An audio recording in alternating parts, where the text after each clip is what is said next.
Dag beste kijkers, van harte welkom bij de wekelijkse notendop van Al Mouatin TV. Deze week heeft Larsen Hamouche in Discuter avec les citoyens 3 leden van het Islamitisch Centrum Ibn Masud te gast. De ambities van deze 3 leden ga ik zo meteen met u bespreken, maar eerst wil ik u voorstellen aan onze Al Mouatin-journaliste Manel Meuselmi. Dag Manel. Dag Caroline. Dank u wel om hier te zijn vandaag. Dank u. Manel presenteert het programma dat ik u wekelijks presenteer, Ecofeminisme.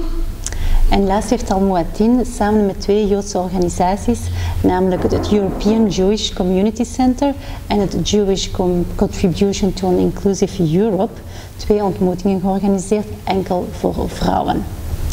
Deze vrouwen zijn zowel islamitisch, christelijk als joods als atheïstisch.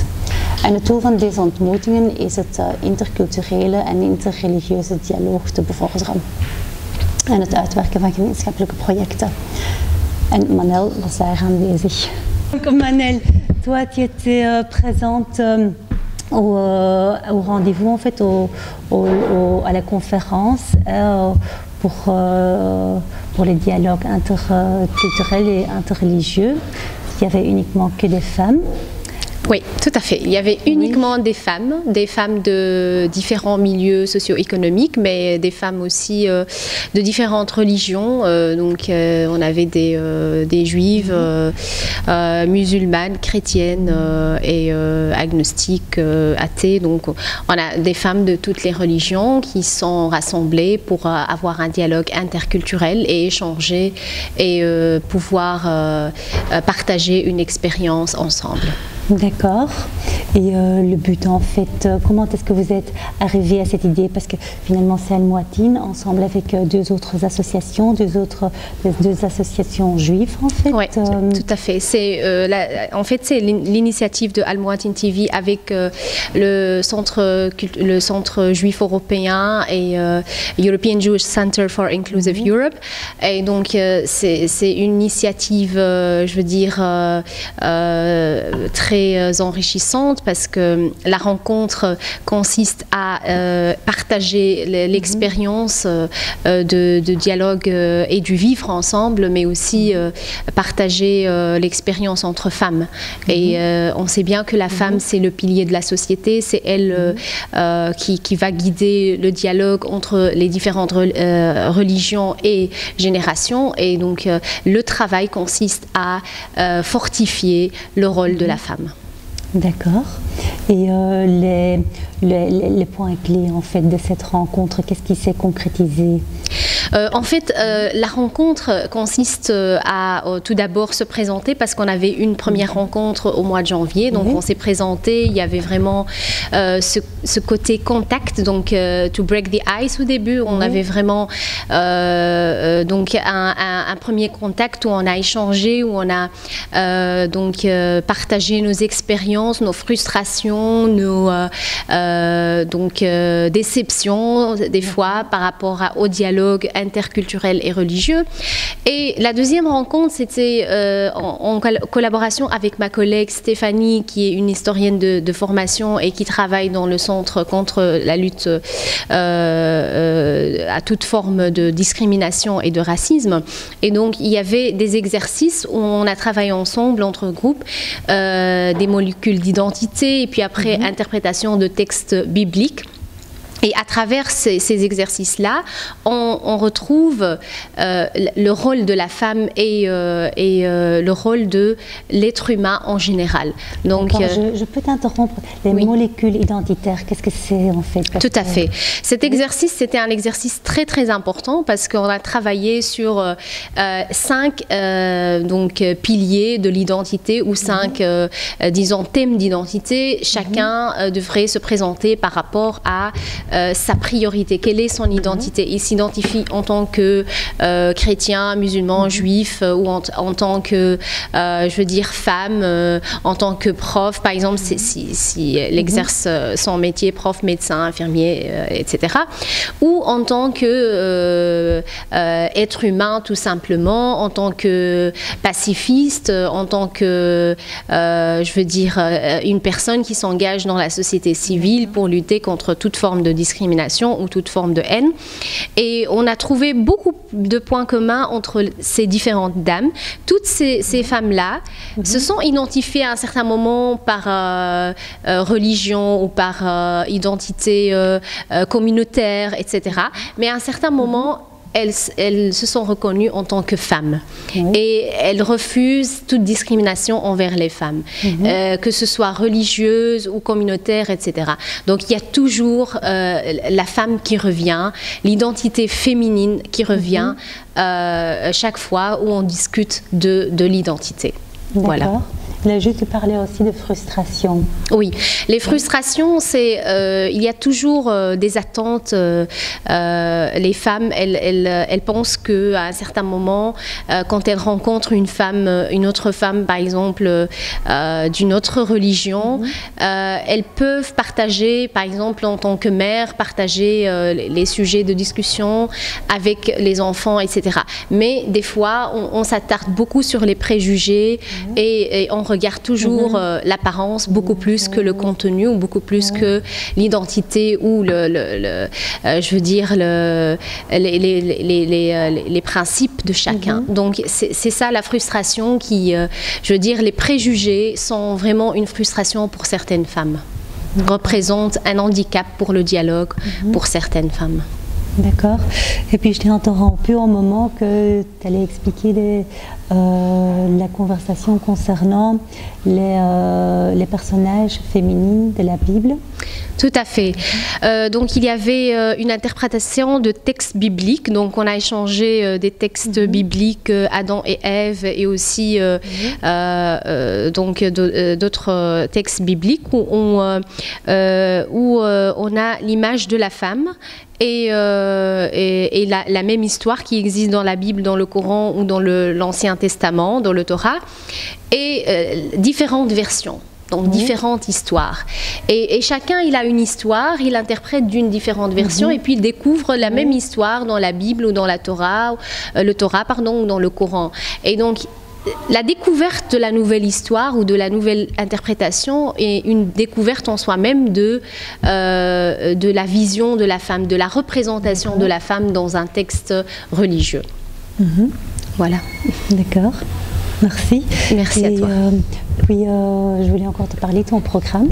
Oui, en fait, voilà, j'ai participé dans cette journée de rencontre en représentant Al-Mouatine et représentant mon programme qui est Écoféminisme. Et Écoféminisme, c'est un programme qui défend les droits des femmes, mais aussi les droits de la nature et la planète.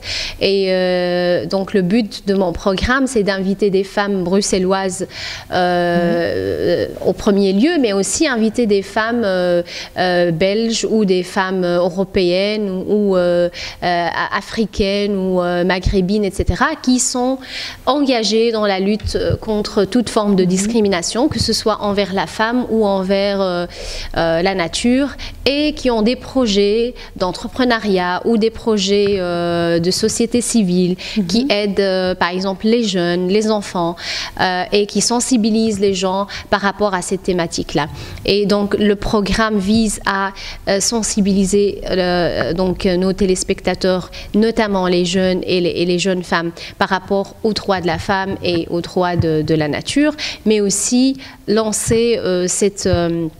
je veux dire, cette initiative de la société civile pour s'engager envers les droits des femmes et envers les droits de l'environnement. D'accord. Voilà. Et la femme en Belgique, à quel niveau? Est-ce qu'il y a encore beaucoup de discrimination? En fait, oui, d'après mes invités, j'ai remarqué qu'il y a une discrimination envers l'emploi.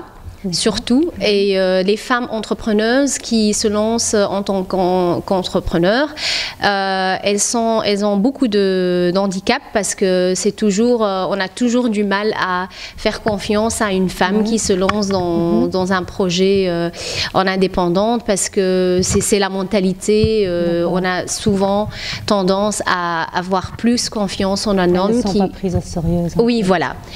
Et disons, quand on compare le taux de femmes entrepreneuses ici en Belgique par rapport à d'autres pays européens, on trouve que Bruxelles a moins de femmes entrepreneuses par rapport à Londres, à Paris, etc.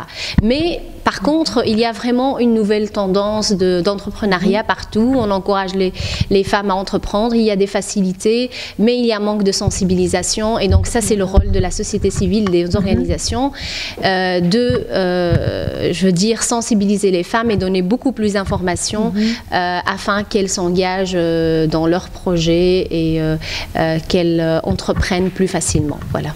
D'accord.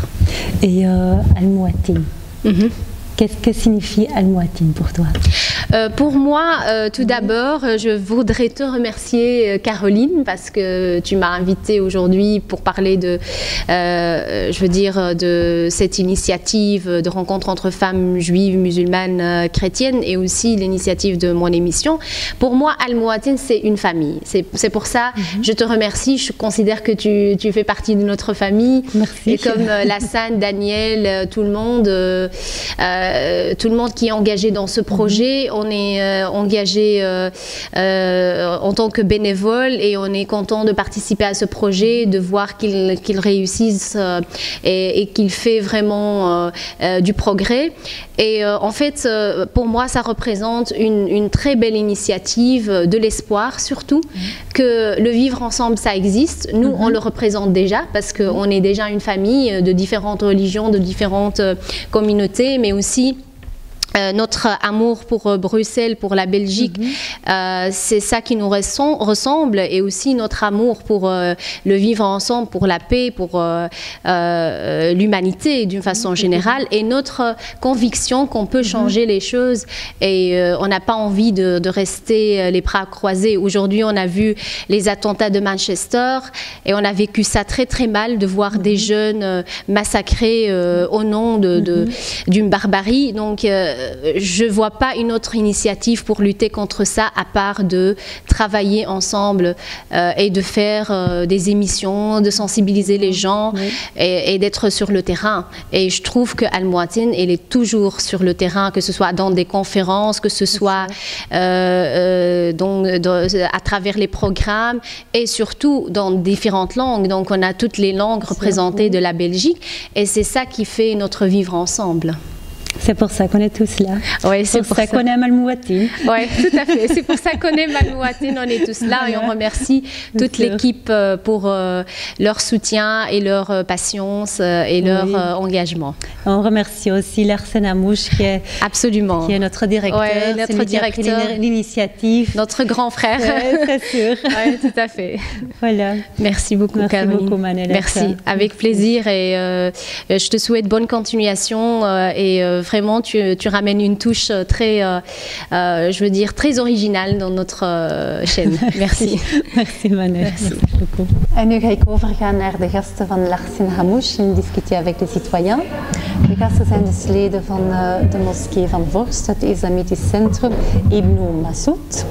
En de moskee ambieert een nieuwe Koranschool in Brussel te openen en de school is en ook de moskee is volledig autogefinancierd, dus ze ontvangen geen subsidies, zowel geen Belgische als buitenlandse.